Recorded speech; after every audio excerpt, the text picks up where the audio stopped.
रात के 10 बज रहे थे। हर रोज सन्नाटा था, लेकिन रात के इस सन्नाटे में गर्ल्स हॉस्टल से एक लड़की बाहर निकलती है। उसके सैंडल की खटखट की आवाज से वो सन्नाटा टूटता है। बाहर उसके इंतजार में एक आदमी अपनी बड़ी और लंबी सी कार में बैठा हुआ है। वो उसकी कार के पास जाती है और उसके शीशे पर नॉक करती है। शीशा खुलता है। लड़की अंदर बैठे शख्स से पूछती है, दिवाकर मित्तल? अंदर बैठा आदमी सहमति में अपना सिर हिलाता है। फिर वो लड़की, जिसका नाम शोभा था, वो उसकी गाड़ी में उसकी बगल वाली सीट पर बैठ जाती है। दिवाकर मित्तल उसके चेहरे की ओर मुस्कुराकर देखता है और कहता है, जैसा सुना था वैसे ही हो तुम, बहुत तीखी, लाल मिर्च की तरह। दिवाकर मित्तल के पैर कार के एक्सीलेटर पर जाते हैं और पल भर में कार हवा से बातें करने लगती है। थोड़ी देर बाद वो कार शहर के एक सबसे बड़े 5 स्टार होटल में प्रवेश करती है। दिवाकर मित्तल पार्किंग में अपनी कार लगाता है और होटल के रिसेप्शन पर जाता है और अपनी प्री बुकिंग के बारे में बताता है। दिवाकर अपने रूम की चाबी लेता है और शोभा के साथ उस कमरे में जाता है। दिवाकर दरवाजा बंद करता है और शोभा से पूछता है, कुछ लोगी तुम, पीने या खाने में? आप जो भी मंगा लीजिए। दिवाकर होटल के कमरे में लगे फोन से रिसेप्शन पर कॉल करके अपना ऑर्डर देता है। थोड़ी देर में वेटर ऑर्डर लेकर आ जाता है। वे दोनों खाने के साथ साथ थोड़ा थोड़ा पीते भी हैं और फिर दिवाकर और शोभा एक दूसरे में खो जाते हैं। सुबह जब शोभा की नींद खुलती है तो दिवाकर वहां नहीं होता है। उसके तकिए के नीचे नोटों की गड्डी रखी होती है। वो गड्डी को उठाती है, फिर होटल के बाहर आती है। बाहर आकर वो एक कैब बुक करती है और उसमें बैठकर गर्ल्स हॉस्टल की ओर निकल जाती है। कैब वाला बीच बीच में उसे घूर कर देखता है तो शोभा को गुस्सा आ जाता है। क्या देख रहे हो? क्या देख रहे हो बार बार पीछे मुड़कर? आगे देखकर गाड़ी चलाओ, नहीं तो अभी तेरी कंपनी में फोन करूंगी, फिर सारा घूरना निकल जाएगा। कैब वाला शोभा की बातों से डर गया। शोभा कैब की खिड़की से बाहर देखती हुई जा रही थी और मन ही मन खुद से बातें कर रही थी। सब कुछ कितना फेक है ना यहाँ, सब कुछ। कौन आदमी कौन सा चेहरा लगाए घूम रहा है, किसी को पता नहीं है। मैं भी तो पिछले कई महीनों से एक नकली चेहरा लगाए घूम रही हूँ। सच कहूं तो घिन आती है मुझे उस चेहरे से, दम घुटता है मेरा। लेकिन अब इस चेहरे के बिना मैं रह भी तो नहीं सकती। ये कहानी है जमालपुर की रहने वाली शोभा की। शोभा शहर के एक हॉस्टल में रहती है और इंजीनियरिंग की पढ़ाई कर रही है। वो 8 महीने पहले ही शहर आई है। शोभा के पिता दीनदयाल उससे बहुत प्यार करते हैं। उसे अब भी याद है जब वो ट्रेन में बैठकर शहर आ रही थी तो। क्या बाबा, आप इस तरह बच्चों की तरह रोएंगे तो मैं शहर कैसे जाऊंगी?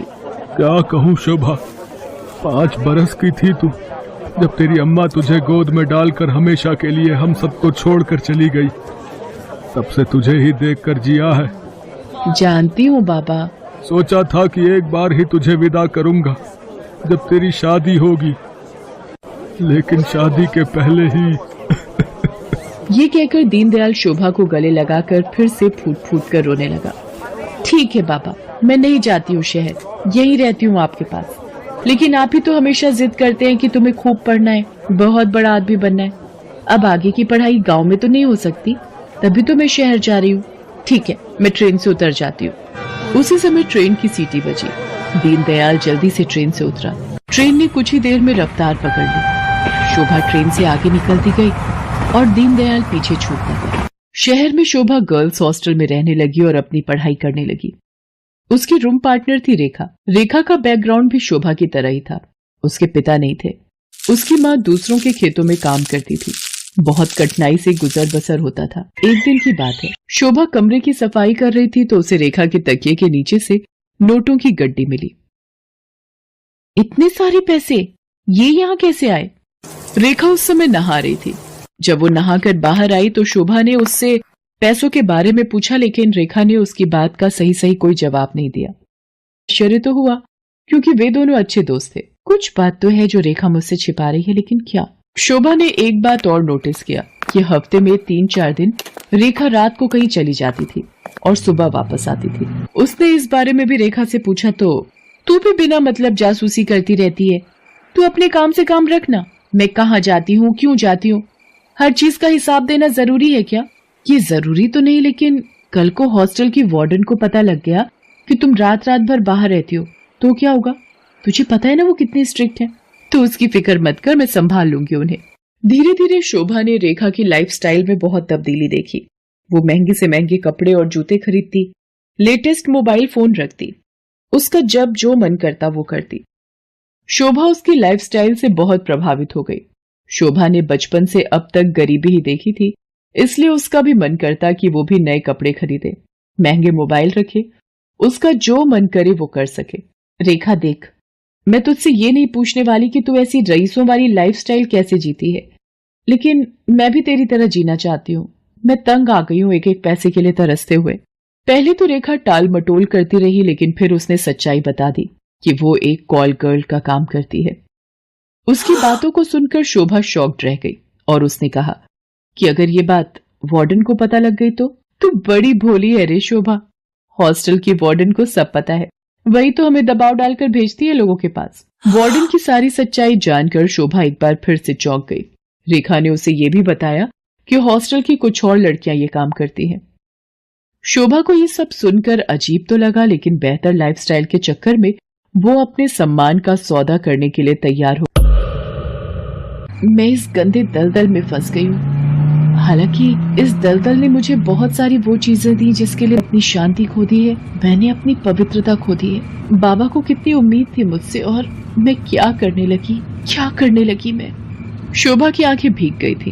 वो अब ये काम नहीं करना चाहती थी, लेकिन हॉस्टल की वार्डन उस पर बार बार दबाव डाल रही थी। देख शोभा, जल में रहकर मगर से बैर मत कर, और हाँ, ये सती सावित्री बनने का नाटक छोड़ और जो बोलती हूँ वो कर। शोभा ने वार्डन को फिर से इनकार कर दिया।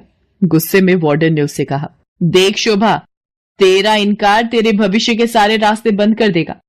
मेरी एक शिकायत पर कॉलेज से भी तुझे निकाल दिया जाएगा, और तुझे मैं इतना बदनाम करवा दूंगी कि इस शहर तो क्या, तू कहीं भी किसी को मुंह दिखाने के लायक नहीं रहेगी। शोभा उस रात हॉस्टल से निकली तो जरूर, लेकिन उसने कुछ तय कर लिया था।